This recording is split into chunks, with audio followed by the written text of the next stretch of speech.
पहिल्यापेक्षा खरंच चांगलं वाटतंय मला आता म्हणजे असं नाही का?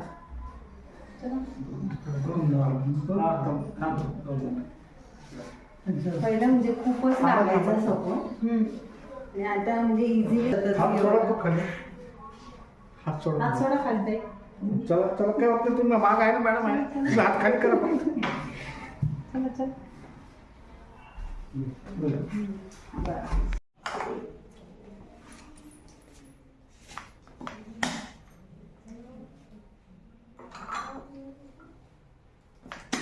तोंडाला